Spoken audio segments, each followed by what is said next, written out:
where else to start with Mike Trout, unfortunately. Man, just dang it. I mean, that's all you can say. It's such a bummer. Mike Trout tore his meniscus. He didn't even really realize it. It sounded like it happened mid-game.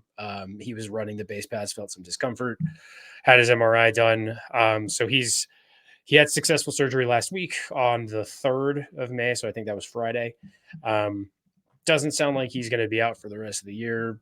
Don't really know what the timetable is. I would guess 8 weeks or so, 6 to 8 weeks if history serves correctly. So, and I don't know, you probably saw it on Twitter, or X, sorry, whatever we're going to call it now. But he was pretty emotional when the reporters asked him about it, and you could tell he's extremely frustrated. He wants to win. He wants to win in LA. That's like the big bummer of it, right? Like everyone keeps like I feel like every offseason people want him to be traded, go somewhere else. Where can he go next? And then Shohei left, and it's like, is Mike Trout really going to stick around? And he's like, I'm sticking around, man. Like he's one of those guys, which it feels like it's becoming more and more rare, who like actually wants to win where he's at. You know what I mean? Yeah. Like, and you think Mike Trout has too much honor for his own good. Almost, it's like, yes, he wants to win. He signed a contract because he wants to be there, and like his honor is outweighing his desire to win. Almost, it seems like. So, yeah, man, it's upsetting when a guy who is was in the conversation for greatest of all time. This is what 3 or 4 years in a row with injuries. So yeah, man, it's just, now is the question of like, is he even worth trading for? Is he now quote unquote injury prone? Does his kind of vigor for running, and he kind of goes all out on every play, is that contributing to him being hurt all the time?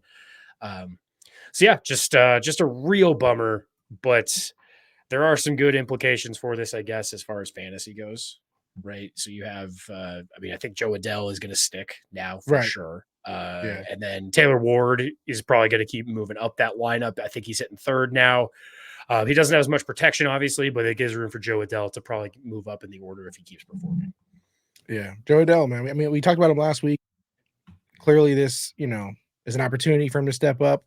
Will he do it? Will he be the hero, if you will, this time around? We'll see. I mean, it's tough, right? Like you can't really fill Mike Trout's shoes, but no. And this is just another example of like, yes, he's almost definitely a Hall of Famer, but like you have your Dustin Pedroias, your David Wrights, other sports like Derrick Rose, Percy Harvin, right? Like what could have been if these guys were healthy every year or only had 1 or 2 injuries. And I know that's not a perfect 1-to-1, but it sucks because there's a lot of shoulda, coulda, woulda here. Yeah, and as a Mets fan, they are right. I understand what Angel fans are feeling like right now. It sucks. I mean, we'll see. We'll see how he'll bounce back. He always bounces back. Yeah, and it's just you got him at a discount in best ball. You probably got him at a discount in most of your redrafts, right? So the good news is you weren't relying on him to provide you 1st round value. If you can find a silver lining for this, as far as fantasy is concerned, that's probably the best I can find. Yeah, for sure. Yeah, bummer. We wish him the best, and hopefully bounces back safe and better. Recovery. Yeah.